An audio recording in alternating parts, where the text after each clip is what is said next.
5 साल का है, ये छठवा चल रहा है उसे। 5 साल का है यार मेरा पोता, एक पोता है मेरा।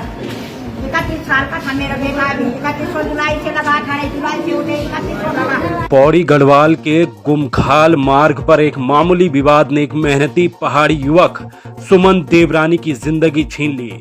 एक जेसीबी क्रैशर ने बेरहमी से सुमन को कुचल दिया और वो क्रूर कृत्य करने वाला ड्राइवर मौके से फरार हो गया। ये सिर्फ एक हादसा नहीं बल्कि एक परिवार और पूरे समुदाय पर गहरा आघात है। सुमन देवरानी एक जिंदा दिल और मेहनती व्यक्ति, जिसके कंधों पर उसकी माँ, पत्नी और एक छोटे से बच्चे का भविष्य टिका था। छोटी सी बात पर हुए विवाद ने उसकी जिंदगी को हमेशा के लिए खत्म कर दिया। सुमन का बच्चा जो रात भर अपने पिता को पुकारता रहा, अब थक कर सो गया। उसकी नींद में भी एक खालीपन है, क्योंकि वो पिता जो उसका सहारा था अब कभी नहीं लौटेगा। माँ और पत्नी का रो रो कर बुरा हाल है और ये दर्द सिर्फ उसका नहीं बल्कि पूरे उत्तराखंड का है। इस घटना ने स्थानीय लोगों में गुस्सा और आक्रोश भर दिया है। उनका कहना है कि जिस कंपनी के लिए जेसीबी काम कर रही थी वो बिना किसी परमिशन के रात भर अवैध रूप से काम करती है। क्या यह लापरवाही और नियमों की अनदेखी ही इस त्रासदी का कारण बनी? एक मामूली बात पर किसी की जान लेना, ये कहाँ का इंसाफ है?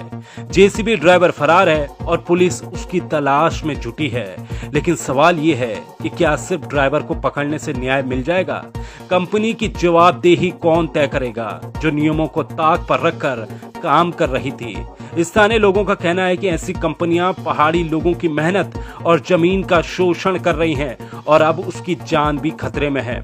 उत्तराखंड की धरती अपनी शांति और सौंदर्य के लिए जानी जाती है, आज खून के धब्बों से दागदार हो रही है।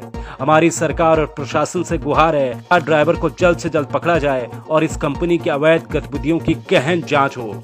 सुमन देवरानी के परिवार को न्याय मिलना चाहिए और ये सुनिश्चित करना होगा कि पहाड़ के लोग सुरक्षित और सम्मानजनक जीवन जी सकें। सुमन देवरानी की आत्मा को शांति मिले, उनके परिवार को इस असमनीय दुख में हिम्मत मिले।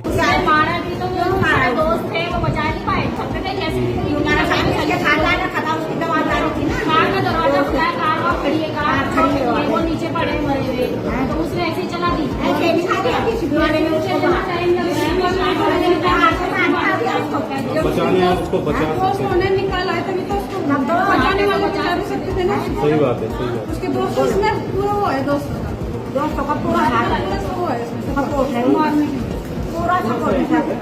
ये आपका जो बच्चा है, जो फोटोग्राफर है, ये कितने बजे गया आपको?